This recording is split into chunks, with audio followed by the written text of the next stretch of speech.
अस्सलाम वालेकुम नाजरीन, आप देख रहे हैं BLI मीडिया चैनल और मैं हूं आपका मेज़बान तारिक असलम। आज हम बात करेंगे पाकिस्तान और इंग्लैंड के दरमियान पहले टेस्ट जो मैनचेस्टर में खेला गया। पाकिस्तानी टीम को 3 विकेटों से शिकस्त का सामना करना पड़ा। कप्तान अजहर अली की नाकिस परफॉर्मेंस भी इस टेस्ट में पाकिस्तानी टीम का शिकस्त का जिम्मेदार ठहरी। कप्तान अजहर अली जिसकी अगर आप खुद 10 इनिंग का वो जायज़ा लें तो उनकी टेस्ट की 10 इनिंग में कोई 50 नहीं है, जिसमें उनका सबसे बेहतरीन स्कोर 39 रन है। इस परफॉर्मेंस पर उनको प्लेइंग 11 में भी कोई टीम जो इस परफॉर्मेंस पर उसको प्लेइंग 11 का हिस्सा ना बनाए, पाकिस्तान टीम का उसे कप्तान बनाया गया है। 117 रन पर इंग्लैंड की आधी टीम को पवेलियन भेजने के बावजूद अजहर अली की नाकिस कप्तानी ने पाकिस्तानी टीम से फतेह जो इतनी करीब थी वो हासिल करने में पाकिस्तानी टीम नाकाम रही। अब 3 टेस्ट मैचों की सीरीज में पाकिस्तान को 1-0 की जो नाकामी है उसको अब लीड करने के लिए साउथहैम्पटन में इंतज़ार करना पड़ेगा, जहां 13 अगस्त से दूसरा टेस्ट खेला जाएगा। अब पाकिस्तानी टीम कमबैक करने में कामयाब होती है या नहीं होती है, टीम में तब्दीलियां भी मुमकिन है, 1 से 2 तब्दीलियां की जाए।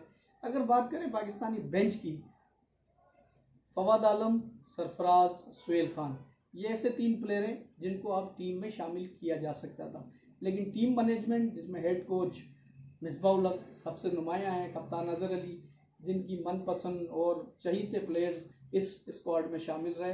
टेस्ट मैच में 2 स्पिनर को खिलाने का मिसबाह-उल-हक का जो फैसला था वो गलत साबित हुआ। खेल के आखिरी चौथे रोज अगर हम देखें तो विकेट बिल्कुल सीधी हो गई थी, धूप पड़ने से विकेट बिल्कुल फ्लैट हो गई थी और इंग्लिश टीम 277 रन का हदफ हासिल करने के लिए उनको ज़्यादा तकदो नहीं करनी पड़ी, क्योंकि उनकी 5 विकेटें 117 रन पर गिर गई थी। लेकिन विकेट कीपर जोस बटलर और क्रिस वॉक्स जो ऑलराउंडर है, उन्होंने 137 रन की शानदार पार्टनरशिप कायम करके इंग्लैंड को फतेह से हमकिनार कराया। ऑलराउंडर क्रिस वॉक्स ने जो है 84 रन की शानदार इनिंग खेली, इन्हें मैच का बेहतरीन खिलाड़ी करार दिया गया। जोस बटलर भी 71 रन बनाने में कामयाब हुए। पाकिस्तानी टीम की अगर बात करें परफॉर्मेंस की, तो सिवाय शान मसूद के जिन्होंने 156 रन पहली इनिंग में बनाए, दूसरी इनिंग में वो 0 पे आउट हुए। जब तक बाबर आजम की बात करें, जिनके बारे में बड़ी परफॉर्मेंस पे चर्चे थे कि भी विराट कोहली और इतना ज़बरदस्त बल्लेबाज, उस पर बड़ी टीम उस पर कॉन्फिडेंस कर रही थी, वो पहली इनिंग में 50 बनाने के बाद अगली इनिंग में नाकाम रहे। पाकिस्तान की मिडल ऑर्डर जिनमें 2 सीनियर बल्लेबाज कप्तान अजहर अली, उनकी अपनी परफॉर्मेंस भी सवालिया निशान है। असद शफी जो पहली इनिंग में तो नाकाम हुए, दूसरी इनिंग में वो कदरे कुछ बेहतर खेले और 29 रन बनाकर रन आउट हो गए। अगर हम बात करें बाकी प्लेयर्स की, तो कोई खातर खा परफॉर्मेंस नहीं है। टीम में 5 बैट्समैनों के साथ पाकिस्तानी टीम जा रही है और बैटिंग अगर आप देखें, बैटिंग की बात करें तो पहली इनिंग में 326 और दूसरी इनिंग में 169 रन बनाकर पाकिस्तानी टीम आउट हुई है। तो पाकिस्तानी टीम में तब्दीलियां मुमकिन है। अब आगे देखें कि आबिद अली को दोबारा चांस दिया जाता है या नहीं, और फवाद आलम क्या मजीद बेंच पे ही बैठे रहेंगे या उन्हें टेस्ट स्क्वाड का हिस्सा बनाया जा सकता है। पाकिस्तान की बॉलिंग की बात करें तो यासिर शाह कामयाब बॉलर रहे, जिन्होंने 8 विकेटें टेस्ट मैच में हासिल की। पहली इनिंग में 4 और दूसरी इनिंग में भी 4 विकेटें लेने में कामयाब रहे। शादाब खान जिनको ट्रम्प का पत्ते के तौर पर खिलाया गया था कि जी इस आखिरी वक्त पर उनको टीम में शामिल किया गया, पहली इनिंग में तो वो 2 विकेटें लेने में कामयाब रहे और बैटिंग में भी अपना करिश्मा दिखाया, लेकिन दूसरी इनिंग में वो मुकम्मल तौर पर फ्लॉप नजर आए और कोई विकेट लेने में कामयाब नहीं हो सके। पाकिस्तान की अगर फास्ट बॉलिंग की बात करें तो मोहम्मद अब्बास ने पहली इनिंग में 2 विकेटें हासिल की, जबकि शाहीन शाह अफरीदी और नसीम शाह उनसे भी जो तवक्कुआत वाबस्ता थी वो विकेटें लेने में कामयाब नहीं हो सके। अगर हम पाकिस्तानी कप्तान अजहर अली की बात करें तो वो जब टीम इंग्लैंड की 117 पर उन्होंने 5 खिलाड़ी आउट करने के बाद जो जोस बटलर और क्रिस वॉक्स जब विकेट पर मौजूद थे, उन पे अटैकिंग फील्ड क्यों नहीं खड़ी की और उन्होंने स्पिनर को क्यों चांस दिया, ताकि वो बल्लेबाज सेट हो गए और पाकिस्तान जो एक यकीनी जीत के करीब था और उनसे ये मौका हाथ से चले गया। अब हम देखेंगे कि दूसरे टेस्ट में पाकिस्तानी टीम किस तरह परफॉर्म करती है, क्या वो कमबैक करने में कामयाब होती है।